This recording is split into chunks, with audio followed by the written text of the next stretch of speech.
Hey everybody, Brian Kane here. It is January 2026, and I wanted to put out a video today that really just kind of dispels this misconception that you have to time the market.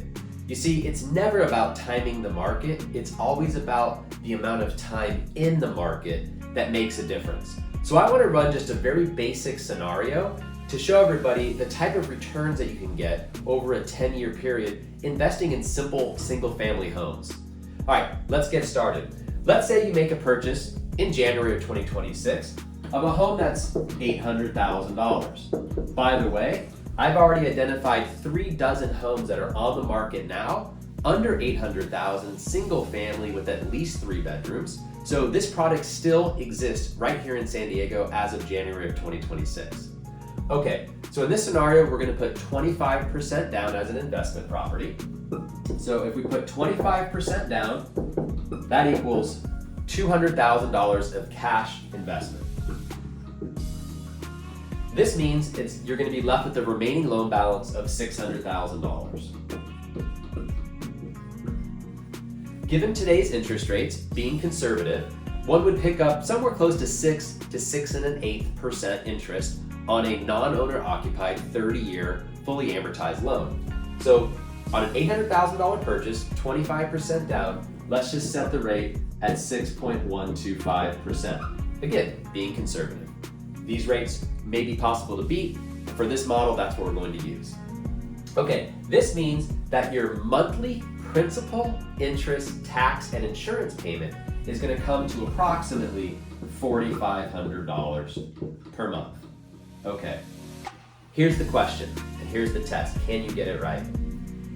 Let's just say you bought this property for $800,000, you rent it out for 10 years, cash flow neutral, meaning let's say you get $5,000 of rent every single month, which covers your principal, interest, tax, insurance, maybe some management, and general maintenance.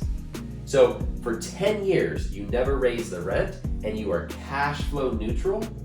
You turn around and when you sell the property, after your cost of sale, you sell it for the same price you bought it for, $800,000. What is the IRR? What is the annual rate of return on that hold on the $200,000 you put down over those 10 years? Do you know the answer? All right, let me break it down for you. So again, let's just say that this is your monthly payment, and let's say you're gonna receive $5,000 of rent every month. So essentially, you are cash flow neutral, okay? You're gonna hold the property for 10 years from 2026, and you're gonna sell it in 2035, okay?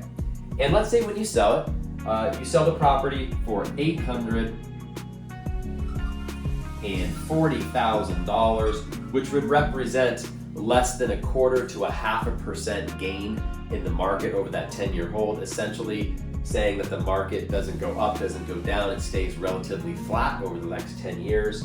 After your cost of sale, you net $800,000. What would be your return on your initial investment of $200,000? Now this is the important part, because if you remember, during that 10-year period, you're paying principal, interest, tax, and insurance. However, who's really paying the principal, interest, tax, and insurance is the tenant. So after 10 years on a 30-year amortization loan, your loan balance is going to be approximately $503,000. So if you sell for $840,000, subtract your cost of sale, you're left with approximately $800,000 of proceeds, less what you owe on the loan, which means you end up with $297,000 after everything is said and done 10 years later. Well, you invested $200,000, you walk with $297,000 10 years later. By the way, folks, that is a 4% IRR on your initial investment over 10 years. That's the best part about real estate. That even if you buy the real estate, hold it for 10 years, sell it for exactly what you bought it for, walk away, you still have a very, very conservative 4% rate of return. That's better than you can do in a CD. That's better you can do in a money market. By the way, this is not taking into account what the average appreciation has been over the last 50 years, nor does it take into account the depreciation that you can take on the property, nor does it take into account in this model taxes either way. I'm making a simple, clear model that holding a property for 10 years, cash flow neutral, sell it 10 years later for the same price, you've got a 4% IRR. All right, now that we've broken down why owning real estate over a 10-year period, even if you're cash flow neutral, and even if you turn around and essentially sell the home for the same price you bought it for 10 years later, you're still making a nice 4% IRR or annual return on that money. However, did you know that over the last 50 years, that San Diego single-family homes have actually, on average, appreciated somewhere between 7 to 8%? That's right, real estate, as you know, continues to grow in value. However, if we take a more finite amount of time, and let's just take the average rate of return since the Great Recession, real estate has appreciated more about 4 or 5%. So again, staying very conservative in this particular illustration, let's map out what the more likely pro forma would be on an $800,000 purchase with $200,000 down, where the real estate is appreciating at an average of 4% per year. So again, if you model that out for 10 years from now, that home would be worth approximately $1,180,000. Again, same scenario. Let's say for whatever reason you stay cash flow neutral. You don't raise the rent for whatever reason during those 10 years, but the tenant, by paying their rent, is helping you pay down that principal on the mortgage, while the home is continuing to appreciate on an average rate of 4% per year. That takes you to $1,180,000. Let's say you decide to sell the home then, minus your cost of sale, would net you approximately $1,110,000. Again, you'd have to pay your mortgage off of $503,000, which leaves you with approximately $600,000 plus net profit on the sale of that property 10 years later. Now, what's the return? What's the IRR over those 10 years in this scenario? Folks, this is why real estate remains one of the best investment asset classes you can make.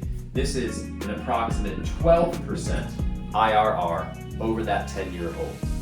So again, whether you buy the property for $800,000, hold on to it for whatever reason, you only sell it for what you bought it for 10 years later, you're looking at a 4% IRR on that initial cash investment. But the more likely scenario, the scenario that has continued to hold true decade after decade after decade, you're looking at a 12% IRR, and that doesn't include, of course, all the depreciation or other tax considerations and tax benefits that may come in investing in real estate. Now, of course, we would love to sit down and talk with you about how we can build out your real estate portfolio, because after all, when I look at this model, it's not that you can not afford to buy a second home, it's that you can't afford not to. If you've been considering building out your investment real estate portfolio, we'd love to sit down and advise you on the real estate. Please give us a call. We look forward to helping you.